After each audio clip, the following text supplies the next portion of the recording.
মানুষকে শোনা কেন এত জরুরি? আমরা সবাই কথা বলতে খুব ভালোবাসি, কিন্তু শুনতে সেটা খুব কমই পারি। জীবনে দেখবেন মানুষের সবচেয়ে বড় ভুল হলো শুনতে না চাওয়া। নিজের কথা বলতেই আমরা ব্যস্ত থাকি, যে সামনে থাকা মানুষটা কি বলতে চাইছে সেটা আমরা শুনতেই চাই না। তার ভেতরে কত গল্প, কত কষ্ট বা কত আশা লুকিয়ে আছে সেটা আমরা বুঝিই না।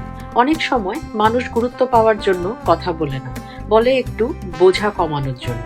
কিন্তু আমরা তখনই ফোনে স্ক্রল করি বা মাঝে মাঝেই বাধা দিই বা নিজের কথা বলা শুরু করে দিই, অথবা মনে ভাবি যে এবার আমি কি বলবো।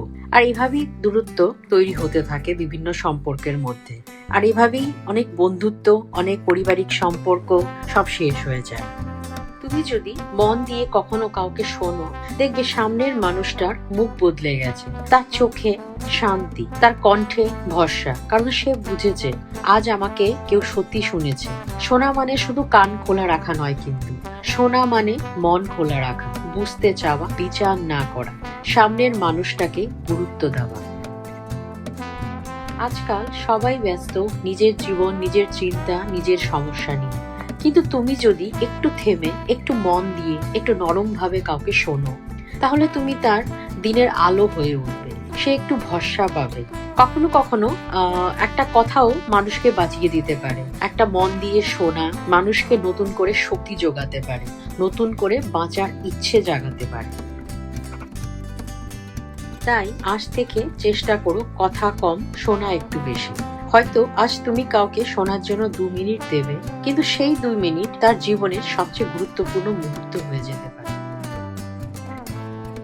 তুমি কি কখনো খেয়াল করেছো, সবচেয়ে বেশি কষ্টে থাকা মানুষগুলো সবচেয়ে বেশি চুপ করে থাকে। তারা অভিযোগ করে না, চিৎকার করে না, কান্নায় ভেঙে পড়ে না বা কান্না লুকিয়ে রাখে, কারণ তারা শিখে গেছে সবাই শোনে না বা শুনতে চায়ও না। অনেকে শুনলেও বুঝতে চায় না বা বোঝেও না বোঝার ভান করে, আর বোঝার ভান করা মানুষগুলো সবচেয়ে বেশি আঘাত দেয়।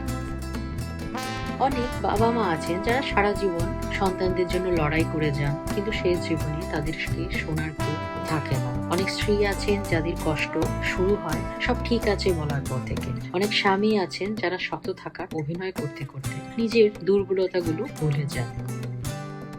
আর অনেক শিশু যারা শুধু একবার বলতে চায় আমাকে বোঝো, আমাকে শোনো, কিন্তু কেউ শোনে না। আমরা ভুলে যাই শোনা মানে সমাধান দেওয়া নয়, শোনা মানে উপদেশ চাপানো নয়, শোনা মানে শুধু পাশে থাকা। কখনো কখনো মানুষ চায় তুমি কিছু না বলে শুধু তাকে শোনো, চুপচাপ পাশে বসে থাকো। একটা হাত কাঁধে রাখো, একটু চোখে চোখ রাখো, আর মন দিয়ে শোনো। এই ছোট কাজটাই কাউকে ভেঙে পড়া থেকে বাঁচাতে পারে। ভাবো তো, তুমি শেষ কবে কাউকে পুরো মন দিয়ে শুনেছিলে, ফোন ছাড়া, তাড়াহুড়ো ছাড়া, বিচার করা ছাড়া? আর যদি না শোনো, হয়তো কাল আর সুযোগ থাকবে না। কারণ মানুষ একদিন হাল ছেড়ে দেয়, কথা বলা বন্ধ করে দেয়, তারপর সে হাসে, কাজ করে, বেঁচে থাকে, কিন্তু ভেতরে ভেতরে একদম একা হয়ে যায়। ফোন করলে ফোন হয়তো বা তুলবে ঠিকই, হ্যাঁ খুব ভালো আছি রে, সব ঠিক চলছে, বাস হেসে কাটিয়ে যাবে, কিন্তু তার মনের কথা তুমি কখনো বুঝতেই পারবে না। তাই যদি আজ তোমার আশেপাশে কেউ থাকে যে একটু চুপচাপ, একটু গভীর, একটু বেশি ক্লান্ত, তাকে জিজ্ঞেস করো সমস্যা কি, আমার সাথে বলো, আমার সাথে কথা বলো, বরং বলো যে আমি পাশে আছি, আমি শুনবো, সময় নিয়ে শুনবো, আমি তোমাকে জাজ করবো না। এই একটাই বাক্য কারোর জীবনে সবচেয়ে নিরাপদ জায়গা হয়ে উঠতে পারে। মনে রেখো, যে মানুষটা মন দিয়ে শোনে সে শুধু কথা শোনে না, সে মানুষকে বাঁচায়। আশা করি আজকের ভিডিওটা আপনাদের ভালো লাগবে। আপনারা চেষ্টা করবেন মানুষকে শুনতে। আপনাদের আশেপাশে যদি কিরকম চুপচাপ থাকে তাদেরকে জিজ্ঞেস করুন, বন্ধুদের, ভাই বোন, আত্মীয় স্বজন, ইভেন মা বাবাকে বলে জিজ্ঞেস করুন। আর কেমন লাগলো আমাকে জানাবেন। খুব ভালো থাকবেন সবাই। দেখা হবে আবার পরের ভিডিওতে। ধন্যবাদ।